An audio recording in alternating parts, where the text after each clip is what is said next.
Hello and welcome to Inside Europe, the weekly current affairs podcast and radio programme from DW, Germany's international broadcaster. I'm Kate Laycock in Bonn. This week on Inside Europe, witnessing war crimes. We mark the 30th anniversary of the Srebrenica massacre, the first legally recognised genocide in Europe since the end of the Second World War. Then, moral compass. What are the responsibilities of journalism in the face of Israeli war crimes in Gaza? We speak to Hanno Hauenstein, a German journalist drawing very different conclusions to the majority of his peers. A programme of difficult topics and urgent questions. That's here on Inside Europe.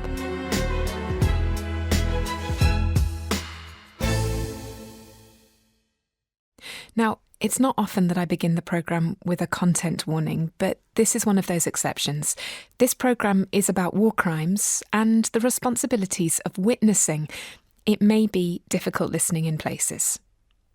Last week, tens of thousands of people in Bosnia and Herzegovina marked the 30th anniversary of the genocide at Srebrenica. But it wouldn't be accurate to say that the whole country marked the day, because deep divisions remain. Many Bosnian Serb leaders deny that the systematic murder of more than 8,000 people at Srebrenica constituted genocide, and that's despite the international court verdicts which convicted the wartime Bosnian Serb leaders Ratko Mladic and Radovan Karadzic. As our correspondent Guy Delorne reports from Bosnia, this inability to agree on the past is clouding the country's present and its future. There's a real buzz here in the foyer of Sarajevo's War Theatre, where people are getting ready to go in and see the world premiere of a performance called The Flowers of Srebrenica.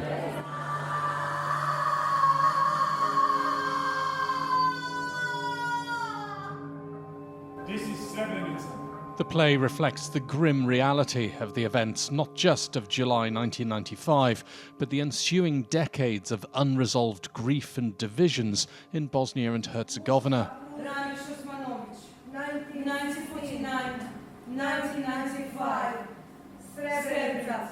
Bosnian Serb forces systematically murdered more than 8,000 people at Srebrenica.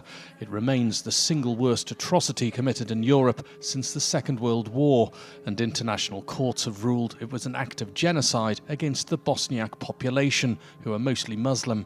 But many Bosnian Serb leaders deny that, adding anger and frustration to the enduring grief. I thought when 30 years passed that we are going to come to our senses, not us here that we know what's going on, but those who deny genocide and who are all those spin doctors who are manipulating facts. Selma Alispahic is the lead actress of the Sarajevo War Theatre and a former refugee from Bosnia's conflict. People sometimes get tired of having to prove the truth that has been proven so many times, even in international court. Genocide denial is just a symptom of Bosnia's other divisions. The Dayton Peace Agreement ended the war in 1995, but it divided the country on ethnic grounds. Most Bosniaks and Croats live in the Federation, while the majority of Serbs are in Republika Srpska. There's a state-level government, but it's weak.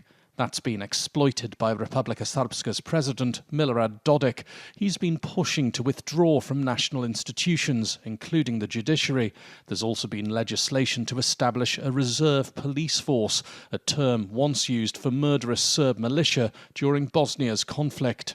This is dangerous, playing with the memory of those who have experienced the 1990s. Christian Schmidt is the ultimate power in Bosnia, the international high representative. He's at loggerheads with Republika Srpska's leadership. I see the unresponsible part of the political class just playing with this. And this needs as well a clear presence of the international community on military level, just in the sheer presence of promising the people that they were kept and supported in a peaceful manner.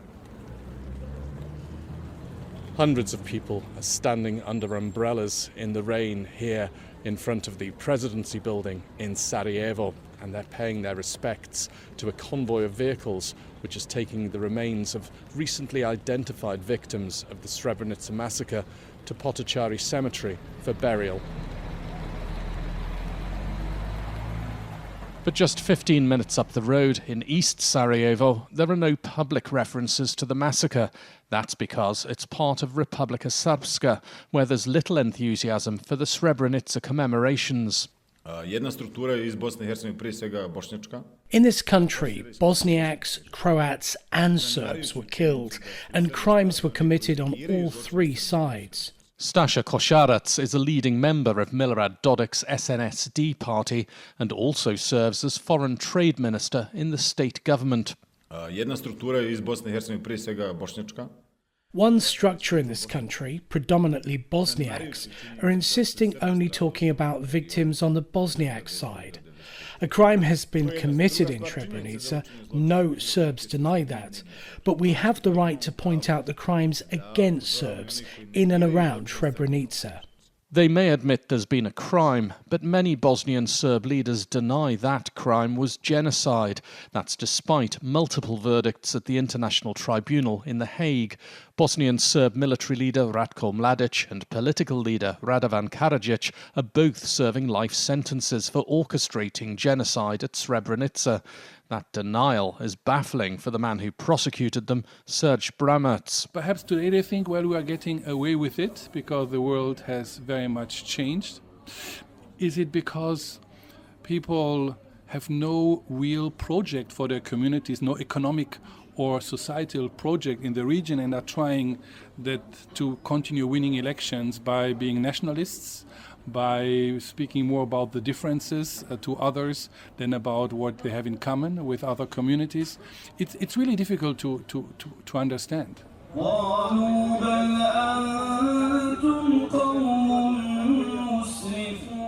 It's a solemn moment here at Potocari Cemetery. The funerals of 7 victims of the genocide at Srebrenica are being held. It has deep meaning to me and my family and all the survivors. Mirela Osmanovic was born 2 years after her 2 older brothers were murdered at Srebrenica. She and the surviving members of the family still live in the town today. Srebrenica as such is a very specific place to live.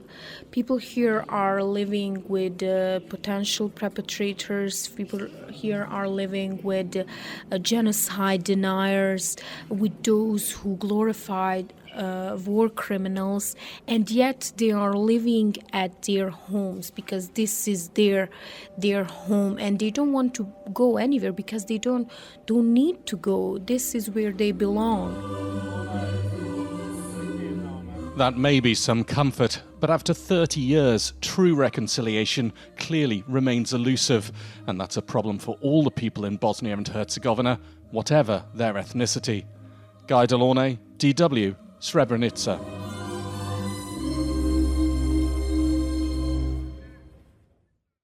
At a panel discussion during Deutsche Welle's recent Global Media Forum, an audience member got up and strolled purposefully towards an empty chair on the stage. This was her intervention. I was a journalist in the region during the Balkan Wars. And even though I worked for public broadcaster Serbia, which was propagandist media, and lost my job and had all the problems with the police beaten, arrested, hospital. Let's stay at the point here. Genocide, what was happening in Srebrenica. The panel that Serbian journalist decided to address was on Gaza. And her argument was this. Journalism, she said, is about speaking truth to power. In 1995, she and her colleagues called the Srebrenica massacre a genocide, and today, based on the evidence of their own eyes and the confirmation of reputable human rights organisations such as Amnesty International and Human Rights Watch, she believes that journalists should be using the same language to describe Israel's systematic killing of civilians in the Gaza Strip. This argument is highly emotionally charged, particularly in Germany. The mainstream German media position on the panel was represented by Dr. Rainer Esser, CEO of Die Zeit newspaper. Genocide, he argued, is a legal term. It should not be used until a court has delivered legal clarity. In addition, he claimed, in the case of Gaza, it's difficult to adjudicate on facts because there are no reliable on-the-ground sources. We'll come to that claim later. The outlier position on the panel was represented by the German freelance journalist Hanno Hauenstein, who began using the term in his work about a year ago and who has written and spoken publicly about his decision since. We'll be talking to him after the break. That's here on Inside Europe with me, Kate Laycock in Bonn.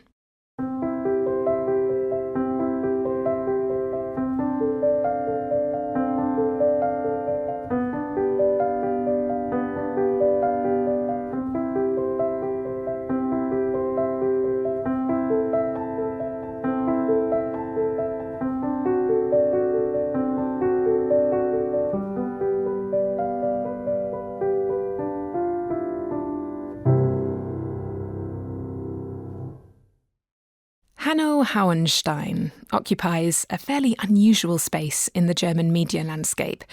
Non-Jewish, but Hebrew-speaking, he is the co-founder of a German Hebrew cultural magazine called Aviv, as well as the author of freelance articles for publications including Haaretz, The Guardian and The Intercept.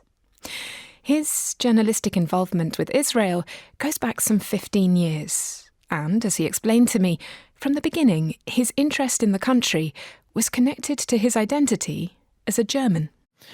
I'm German. I'm not Jewish. I grew up in Germany with similar narratives as did other people around Israel-Palestine and what that part of the world means for German history, how it's intertwined, and like what kind of sort of lessons we draw from being a nation of perpetrators. I was just curious, I was kind of in this gap year in between my bachelor and my master's studies when I was in my early 20s that I went to Israel as like a research assistant in Tel Aviv University. I also started doing journalism at the time, so I kind of like got into that place with some preconceived notion of what its politics are. And I started fairly early to associate myself with Israeli journalists and over time, increasingly more also Palestinian journalists, and just like learned more about the society, about the kind of the lived reality of the place. And that's kind of, I feel like I deconstructed a lot of the sort of like fantasies that I had about the place. A lot of Germans kind of grow up with this idea of Israel as like a happy ending to sort of their own identity, as it's like, like this, the atrocities of the Holocaust are obviously intertwined with the existence of the state of Israel. And in a way, there's this kind of like idealized notion that this is just like a place that we have to cherish and keep, in high regard. That is often very detached from the reality on the ground. Okay. And that context, I think, is so helpful for understanding the moment in which we're speaking now. We are looking at a situation where we have a big divergence between the way in which the conflict in Gaza is being reported on in Germany and the way in which it is being reported on in other international sort of media spheres. And you have been a voice who has stood out because there was a big difference in the language, for example, that you are using to describe what Israel is doing in Gaza, and the language that most of the rest of the German media landscape is using. And one of the key differences is that you have decided consciously, and this is something that you've written about, to use the word genocide. Can you tell me about that decision? I have hesitated with using that term for quite some time because I do draw a distinction between my role as a journalist and broadly what people see or define as activism. Like, I don't see myself as an activist, and like I'm not a lawyer. But why I decided around a year ago or so, like to use the term actively in my vocabulary as a journalist and as a speaker in public events is, because I feel it's accurate, from everything I know, like It's not only a legal term, it's also a term that's going back to Raphael Lemkin, and it carries an intellectual legacy, and like it conveys something that is beyond, you know, the legal definition that was later adopted by the UN. We know as journalists that like language shapes reality. And in order to push for a kind of like a moral reckoning or legal reckoning or like just a political change, I think that we have a responsibility as journalists to be committed to the facts. And like if you look at the facts on the ground in Gaza today, if you look at the systematic destruction of almost the entire Gaza Strip, of universities, of schools, of hospitals, of broad infrastructure, if you look at the targeted assassination of health workers and journalists, it's very difficult for me to defend a kind of notion of neutrality where I still sort of put this word in parentheses. So I'm trying to also push back towards what I regard as a tendency of like an incredible amount of credulity among colleagues in Western media outlets, not only in Germany, but specifically in Germany, credulity towards state narratives, where like we see like a huge imbalance for, first of all, what sources are getting quoted and referred to as credible and what aren't quoted or overlooked. That's one, but also just like, you know, the way in which Israeli state narratives and German state narratives are copy-pasted, I think consciously and unconsciously often, like into articles, into specifically news media, a general tendency which I want to put my finger on and like basically also create like a counterbalance too. Yeah, that question of whose voices are heard is a really, really important one. And there was a very telling moment in the panel, and I don't want to pick on Dr. Rainer Esser here, but you know, he was reflecting, I think, an attitude that you hear a lot, and that was that, you know, well, it's very difficult to prove anything because there are no journalists in Gaza. And of course, there are journalists in Gaza, but they're Palestinian journalists.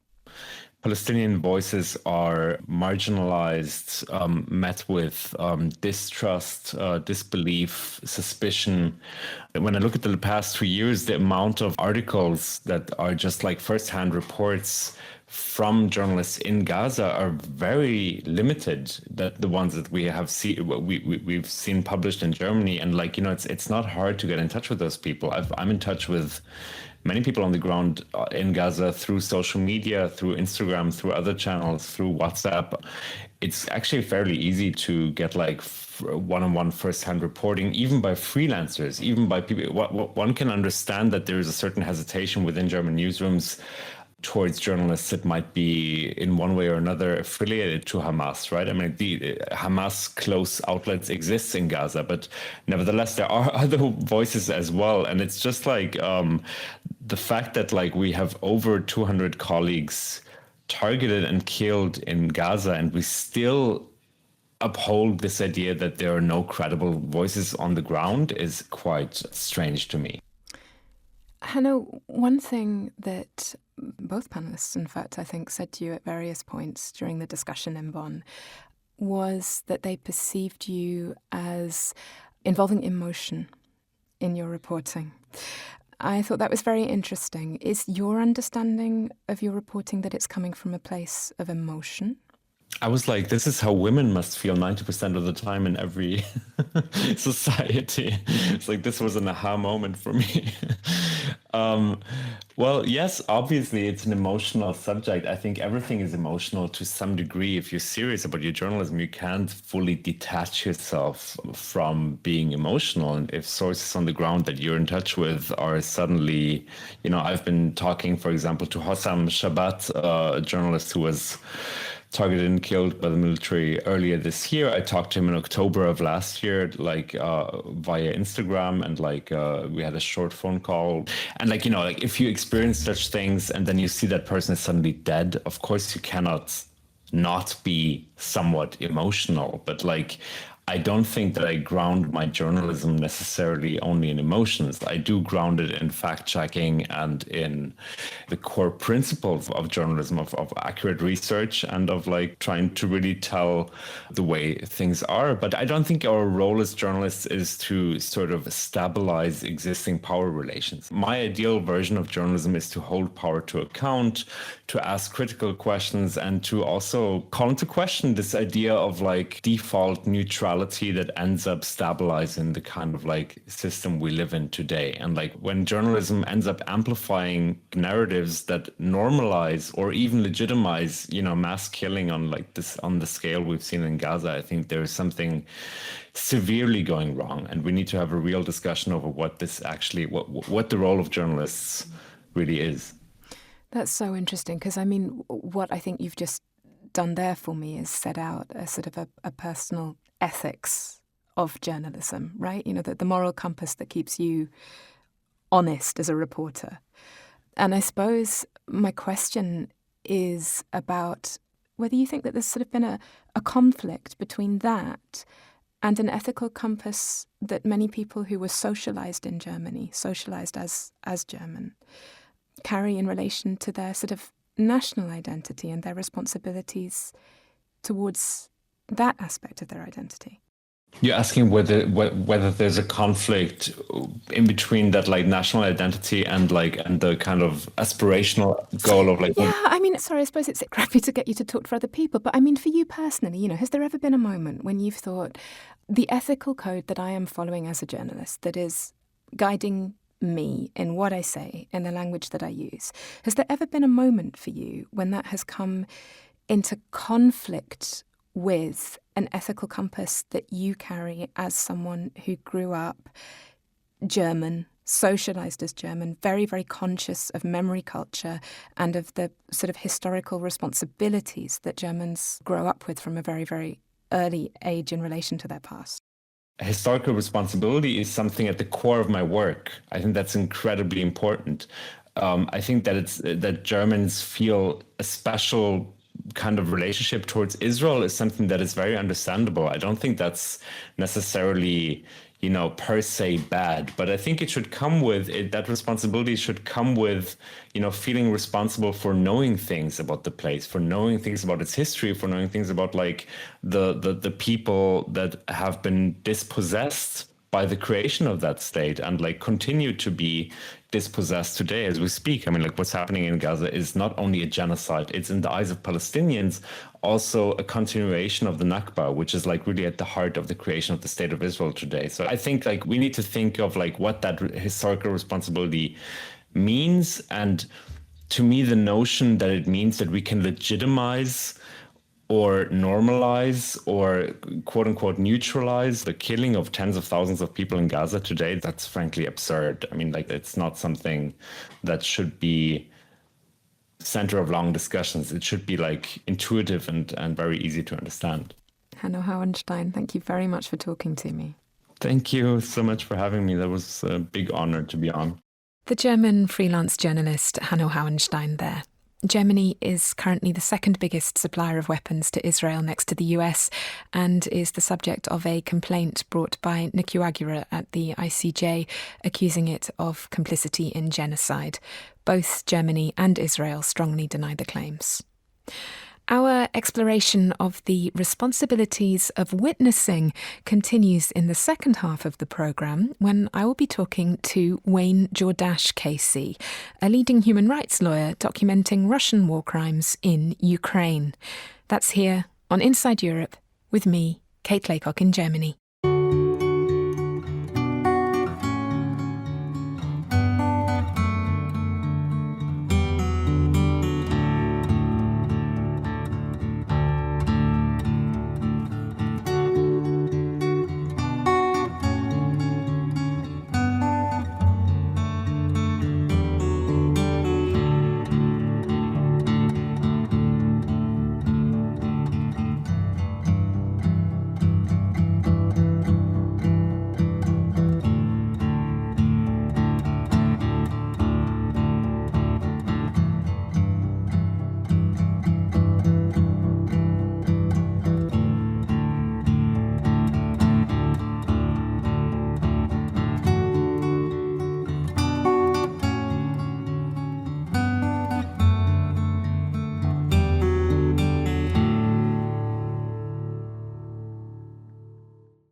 Welcome back to Inside Europe, the weekly current affairs podcast and radio programme from DW, Germany's international broadcaster. I'm Kate Laycock in Bonn.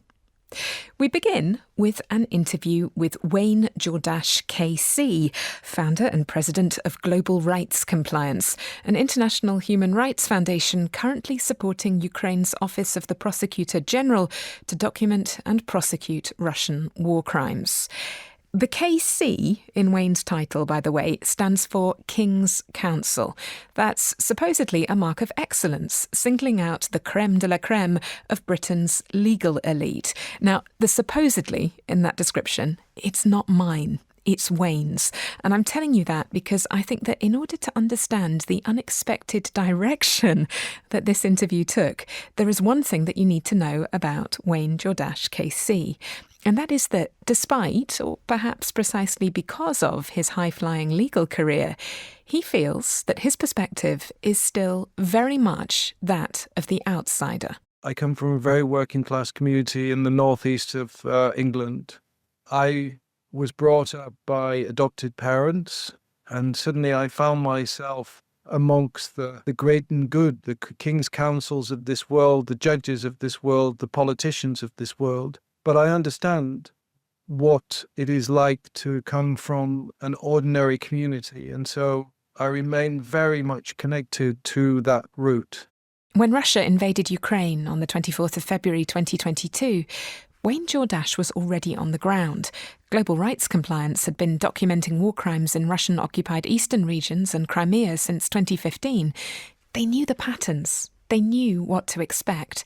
And so, whilst others were offering remote lectures and training, Global Rights Compliance set about establishing mobile justice teams to help gather evidence on the ground. And if I tell you the names of these teams, you will get an inkling of the patterns that they were anticipating.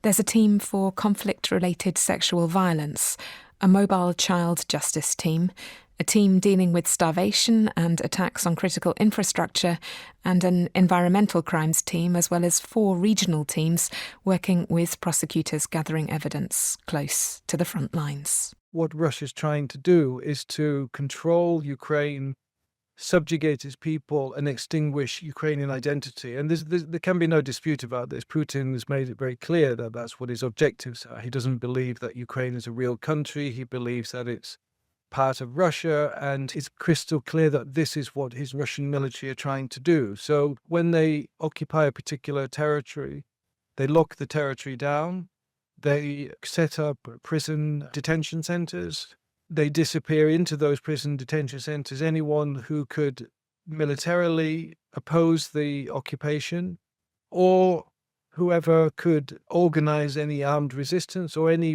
civilian resistance. And so into those detention centers go those people who are tortured, lots of sexual violence. 70-80% of those who've been in detention under the Russian military command or FSB command are sexually violated. And once those people are in detention, then the rest of the population is open for more abuse and for a system of persecution whereby they are forced essentially to give up their Ukrainian identity. Well, what does that mean? That means you remove all Ukrainian names from streets, you change the educational curriculum, you indoctrinate the children. That's in the schools. You force Ukraine to be taught as a non-sovereign entity. You insist and you force the Ukrainians to take Russian passports, or else they won't be able to get benefits, they won't be able to get their pensions, etc.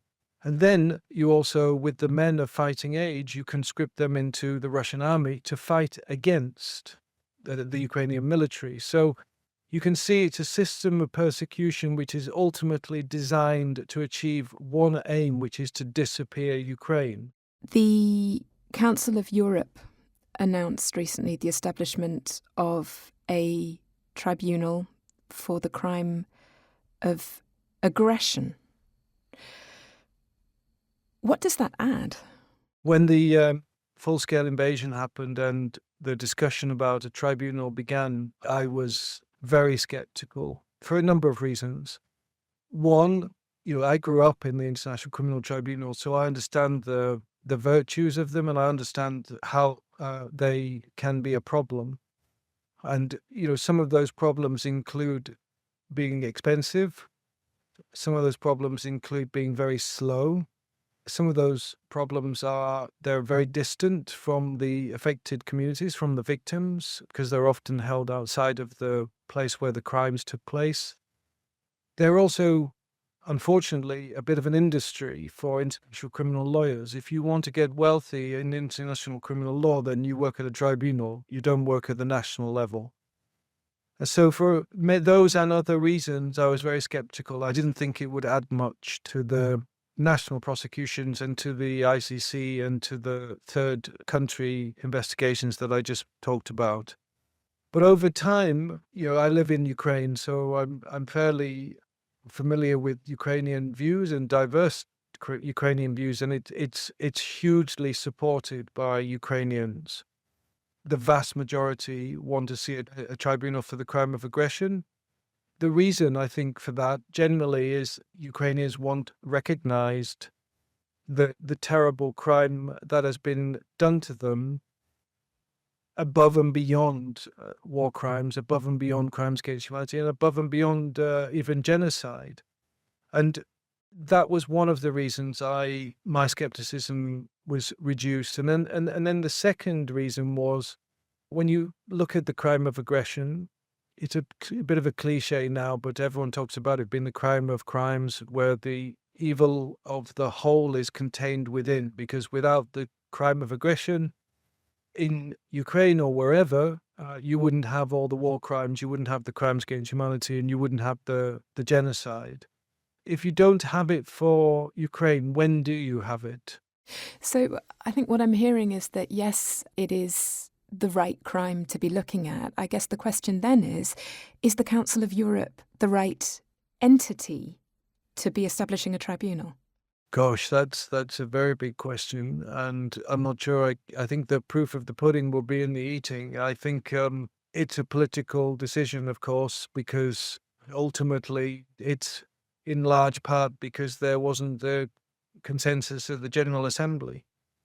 That would have been a better place, and it would have been better because then you could have created an international court, and if you could have created an international court, you'd have been able to get around the immunities of the Troika, the president, the prime minister, and the foreign secretary, Lavrov, from Russia.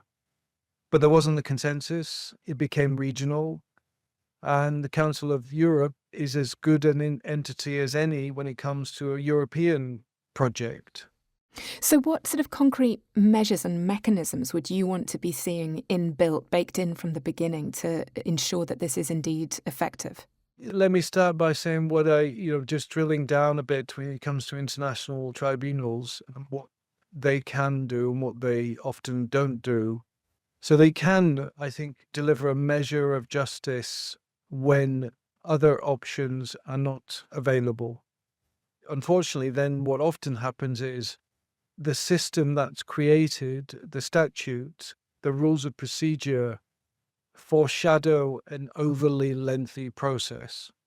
Now, some people may say, well, that's necessary to ensure fair trials, but I don't buy that. With the International Criminal Court, one of the reasons the trials take a long time is because the trials are complex, and another reason they take a long time is because if you look at the system that they've implemented, which involves a whole committal process, which is often like a mini trial, before getting to an actual trial, then you begin to understand that even if you tweak at its efficiency, it will still take a very long time. You don't need part of that process.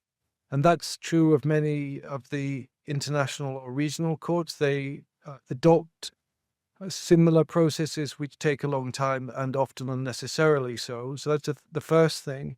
The second is there are no clear timelines for prosecution. So, you put a bunch of lawyers and administrators who are all making healthy salaries into an institution like that, and guess what? It takes a long time. Thirdly, and this is maybe the most important one, often these institutions they don't attract the best quality of people, in particular the judges. That may sound surprising to those who don't understand international courts, but the number one problem with international courts is the judges. They are nominated usually by member states. They often have very little judicial experience. They often have very little international criminal law experience. And as a consequence, they don't know what they're doing. I have to admit, I'm really quite shaken actually by what I've just heard, because in the context of a historic case, right, where the crimes are in the past, to hear a leading King's Counsellor say that, that there is frustration with a system which creates sort of incentives for a professional sort of class of experts to get involved and to get comfortable and to prolong proceedings, that would be one thing. But, we're talking here about crimes that are happening right now as we speak, and you would have thought that the absolute sort of imperative would be to stop that now. I am constantly shocked at the apathy of the public when it comes to these types of crimes. And I'm also shocked at the apathy of many professionals within my own industry when it comes to trying to investigate and prosecute and deter these crimes. Don't get me wrong, there's a lot of well-intentioned, very highly motivated professionals in my industry as well. And they are the vast majority. However, I think within these international tribunals, I don't think they are the vast majority. I think there is a large contingent, if not a majority, then a large minority whose interests are not to actually come out with results. And there's many reasons why we're in a legitimacy of crisis for international criminal law. And one of those reasons is because of these professionals whose interests are somewhat at odds with the real success of these institutions. I think where we've sort of ended up really is sort of it's quite existential, right? It's sort of the role, the purpose, the imperative of witnessing and of justice seeking, because what you're sort of describing is a reality which seems so very far divorced from the on-the-ground work that you and your colleagues, and I imagine also particularly your Ukrainian colleagues, are experiencing in Ukraine and are plugged into, and the sense of urgency that I can hear from your voice and that I hear every time that I talk to people in Ukraine. My wife is Ukrainian. My life in Ukraine has been about integrating into Ukrainian life to the extent that it's possible. I'm motivated by my empathy for what is happening to Ukrainians and to Ukraine and the risks to Ukraine. And when I see lawyers and the international professional class fail to understand that, it adds to my frustration and it adds to my anger. I'm invested here emotionally, and I want Ukraine to succeed, and I want that more than I want anything for myself. Wayne Jordash KC, this has been a fascinating conversation. Thank you so much for taking the time to talk to me. Thank you for the questions that made me think. If you have any comments or questions about that interview with Wayne Jordash KC or any other item featured on the show, then our feedback address is insideeurope@dw.com, and we would love to hear from you. In the meantime, it's time to turn from war to the laying down of arms, in this case, quite literally. Earlier this month, a group of fighters from the Kurdistan Workers' Party, the PKK, symbolically disarmed in northern Iraq. The highly publicised event is being heralded as a milestone in peace efforts with the Turkish government, expected to end a nearly 5-decade armed conflict, which has claimed over 40,000 lives. However, as Dorian Jones reports from Istanbul, peace is still by no means assured, and if it comes, the price may be steep. Bugün buraya Önder Apo'nun çağrısı üzerine A ceremony in northern Iraq, PKK commander Bese Hozat announces the disarmament of 30 fighters. She says the 15 men and 15 women are disarming of their own free will, as part of their commitment to a peaceful pursuit of a democratic socialist society. The weapons are then burned. Silahların bırakılmasını ilgili çevre ve kamuoyuna açık olarak temin etmeniz. The imprisoned PKK leader, Abdullah Öcalan, released a video just days before reiterating his call for an end to the group's 41-year armed struggle for Kurdish autonomy. It was the first time people in Turkey had heard his voice since he was jailed 26 years ago. Unutmayalım, yeni bir gündür. Bugün Turkish President Recep Tayyip Erdogan declaring to his party supporters that the country had reached an historic moment. Ankara expects a complete disarmament by the thousands of PKK fighters by autumn. Since the start of the peace process last year, Erdogan ruled out any concessions, insisting it was a surrender by the rebels. However, the high-profile ceremony puts pressure on the government to reciprocate, says Asla Aydıntaşbaş of the Brookings Institution in Washington. It really is a historic moment. This is a conflict that has been going on for almost half a century. Now it's the government's turn to actually open up the political space. Both the Kurdish side and the Turkish side is very focused on telling their own constituency that they're not giving up much, convincing their own constituency, which seems sort of, in both cases, unprepared for this radical shift. But the government has already loosened up conditions on Abdullah Öcalan's imprisonment. He has better conditions, is able to communicate, has a secretariat, and so on. The PKK is pressing for an amnesty and a right to return to Turkey for its fighters abroad. There have also been calls for the release of Öcalan, along with tens of thousands of people jailed under Turkey's anti-terror laws. However, Zeynep Arduç, an expert on conflict resolution at Istanbul's Medeniyet University, warns a worrying opaqueness exists around the peace process. It is really difficult to even assess it because we don't really know what's going on. For instance, some negotiations, they are not going to be public, but at least like the public should be informed. I mean, there should be a bit of transparency because people don't trust state institutions, people don't trust each other, people don't trust the government, I mean, or judiciary. So it is not that easy to, succeed if this is the case, like if this is the context you are conducting this process. The government, they need to reinstill trust in people. I mean, not just Kurdish people, but Turkish people as well. Following the disarmament ceremony, Erdogan announced the formation of a parliamentary commission comprising his AK party, his coalition partner, the MHP, and the pro-Kurdish DEM party. Notably, the main opposition, CHP, was excluded. Analyst Atilla Yeşilada for Global Source Partners says domestic politics has become part of the process. Put simply, Erdogan needs the support of Kurdish parliamentarians in order to push through constitutional reforms which would end term limits, enabling him to stay in power indefinitely. I think in a nutshell, Erdogan is trying to juggle two conflicting priorities. A, give Kurds the list of what they want in return for a constitution that would give him eligibility, then he can run again. B, at the same time, broaden its war against CHP. I don't know how he can finesse that.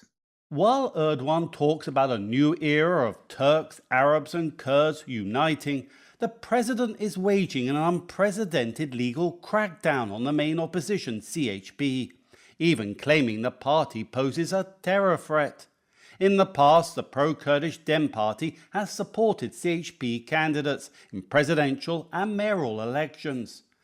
Kurdish analyst Mesut Yen of the Team think tank says Erdogan may have miscalculated if he believes he can use the peace process to divide the opposition. If Erdogan's pressure on CHP is maintained, then it's likely that DEM party electorates, DEM party people, DEM party cadres could be sort of unhappy because they might easily think that, okay, if Erdogan becomes successful in his campaign against CHP, then afterward he might start a similar campaign targeting the DEM party. So I think they'll try to kind of have a kind of balance. Powerful forces are continuing to drive the peace process forward. But just what exactly will that peace look like when it comes, And what will be the price? Questions to which, for the moment at least, there are no easy answers. Dorian Jones, DW, Istanbul. We're circling back to the Balkans region in a minute. Peace, but with a caveat. I'm Kate Laycock in Bonn. You're listening to Inside Europe.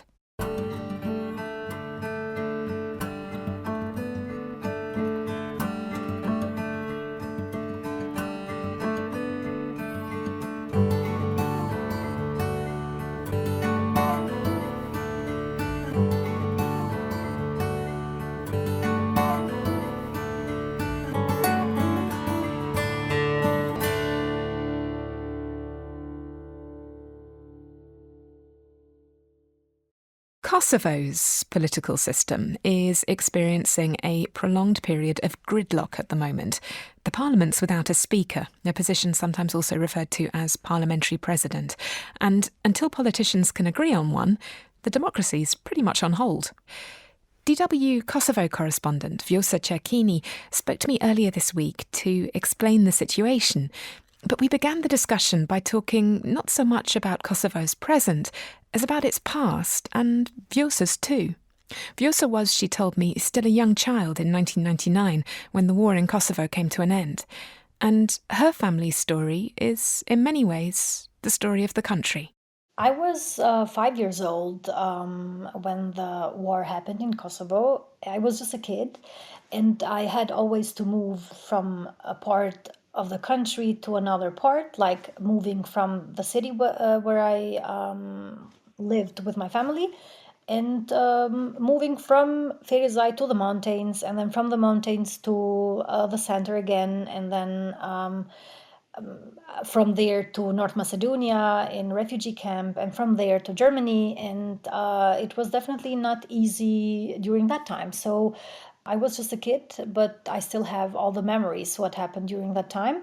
But we had even 26 years before, but also now, a huge love for Kosovo. And why my dad and my family decided to come back to Kosovo, it was exactly the love that they had for Kosovo, but also the willingness to rebuild the country. And I mean, that's also a journey of great hope, right? I mean, when your parents moved back, they were moving back to a country that was poised to declare its independence, which it did unilaterally in 2008. It was a country that was sort of rising from the ashes of war, that was going to, set out on its own path, a hopeful path, a path orientated towards the European Union. And yet, so here we are, and we're talking in 2025 in a context in which Kosovo is experiencing a situation of political gridlock, which has been going on for some time. It's now failed. Is it 43 times to elect a parliamentary president? I mean, things are not really going that well, are they? In Kosovo right now, we have since four months a blockade in the parliament. So the political deadlock continues, no solution is in sight. So basically the responsibility for the political institutional deadlock in Kosovo lies with all parties according to analysts, but also to the situation that we see. We have Vetëvendosje, the party of the Prime Minister Albin Kurti, and that they are basically the winner of the elections. And they are just trying to not change basically the recommendation of the opposition for the candidate of the president of parliament. So basically we have a clash between the opposition parties and also the Vetëvendosje party, or the winner party.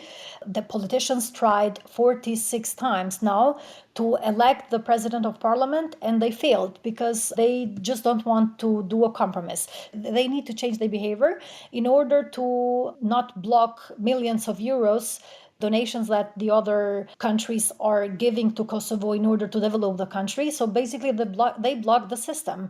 Right. And in the meantime, of course, Kosovo's hopes of EU candidate status, at the moment it's only got potential candidate status, become ever more distant. And here I think we have to sort of mention what happened in 2023, because in 2023, the EU adopted temporary and reversible measures, which haven't actually turned out to be particularly temporary or reversible. And these are basically sort of sanctions against Kosovo. And this was in response to tensions that happened in northern Kosovo when Kosovo's police cracked down very hard on protests that were happening because of the installation of newly elected mayors in an area with an ethnic Serb population. Is that a fair sort of picture of what happened then? Exactly. So this sanction, they are valid even now. So basically, there are three major reasons why the whole situation is like this right now. Albin Kurti's hardline domestic policy, especially concerning the Serbian population, like abolishment of Serbian shadow institutions, ban of the Serbian dinar, which is basically their money. Also, everything what you mentioned brought to this situation, and the clashes that were in 2023, they were the worst clashes that we ever had in the north, where even NATO soldiers were basically injured. Now the situation is much better, but for example, Kurti decided last week to build 2 other bridges over the Ibar River, which brought again for example, in the north of Kosovo, discussions and also a little bit of a few people from the Serbian minority, they protested against that because they mentioned that Kurti is not asking at all the Serbian community for every decision that he is basically taking in the north. The dialogue with Serbia is not anymore existing, basically. So there are a lot of problems that everybody is talking about them, but nobody is taking any responsibility. Mm. So we've got a situation of political gridlock, but also fracturing along ethnic lines and sort of, echoes there of some of the darkest chapters in the region's history in terms of tensions with, the ethnic Serb population and with Serbia. What is left, Vjosa? Where do you still see that hope that all those years ago brought your family back to Kosovo, that enabled them to believe in Kosovo as an idea and as a project? Hope is there because we have youngsters that are very dedicated and very well prepared. The hope of young people, the will to change the country, and also to ask basically the politicians to be more responsible for political decisions.